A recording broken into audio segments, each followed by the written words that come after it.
Bonjour, je suis Philippe Goulet-Coulombe, professeur de sciences économiques à l'ESG-UQAM. Je suis également chercheur associé à la chaire en macroéconomie et prévision. Je suis originaire de Montmagny. J'ai fait mes bacs en sciences économiques à l'Université Laval, une maîtrise en économie à Queen's University et j'ai fait mon doctorat à la University of Pennsylvania à Philadelphie. Mon agenda de recherche se situe à l'intersection de l'économétrie, l'analyse macroéconomique et l'intelligence artificielle. L'objet d'intérêt principal ici est, par exemple, d'observer un problème simple comme la prévision de l'inflation, de regarder les méthodes que les économistes utilisent normalement, puis de se poser la question comment est-ce que ces méthodes-là peuvent être améliorées. Est-ce qu'on se rend compte qu'il y a des méthodes qui peut-être tendent à simplifier les phénomènes économiques vont parfois se tromper et parfois d'une façon qui peut coûter très cher. Un exemple que tout le monde connaît maintenant, c'est l'inflation post-pandémique. L'inflation a été très difficile à prévoir. Les banquiers centraux ont de la misère à la voir venir. Pourquoi? Peut-être parce que les modèles qui étaient utilisés ne pouvaient pas voir une montée de l'inflation aussi importante et aussi rapide. Ce qui est intéressant de l'agenda de recherche qui mélange l'intelligence artificielle et l'analyse macroéconomique standard, c'est que les deux peuvent travailler ensemble pour justement avoir des modèles plus flexibles qui peuvent nous aider à des moments charnières de décisions de politique économique. Je m'intéresse aussi à la modélisation des changements climatiques ainsi que la construction de portfolios optimaux en finance.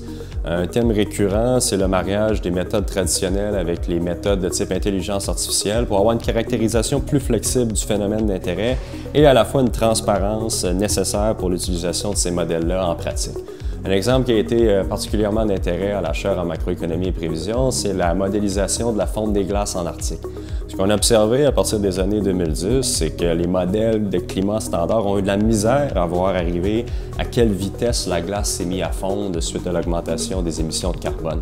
Des méthodes de machine learning, somme toute simples, peuvent être utilisées pour avoir une meilleure idée où s'en va la banquise arctique. Ce sont des prévisions qu'on met à jour à chaque été qui nous donnent une meilleure idée de quelle va être l'étendue de glace arctique lors de l'équinoxe à la fin septembre.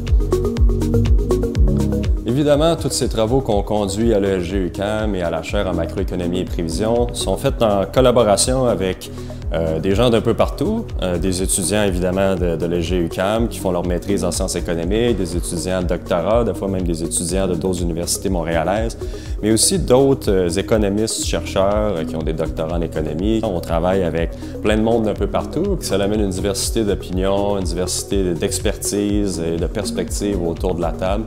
Ça permet à mes étudiants à l'ESG-UQAM de faire partie d'une équipe de chercheurs internationaux et d'acquérir une expérience qui a une grande valeur. Dans les prochaines années, j'aimerais continuer à construire plus de ponts encore entre la recherche académique et les besoins du secteur privé. Je pense que c'est primordial. Pour les deux côtés, le secteur privé a besoin d'être tenu au courant des avancées de pointe qui se font à l'intérieur des murs de l'université, mais l'université a aussi besoin de savoir quels sont les besoins des gens qui appliquent réellement ces modèles-là sur le terrain. Et je pense que développer des applications qui mettent en valeur les résultats de recherche, c'est aller au-delà de juste publier dans un journal, mais en fait rendre publics les résultats, automatiser les modèles, les rendre utilisables pour tout le monde, va faire toute la différence dans la valorisation de la recherche qui est faite à l'université et je compte bien, au meilleur de ma capacité, en faire partie. Je suis ravi d'être le récipiendaire 2024 du prix de la relève en recherche attribué par le vice-décanat à la recherche de l'ESG-UQAM.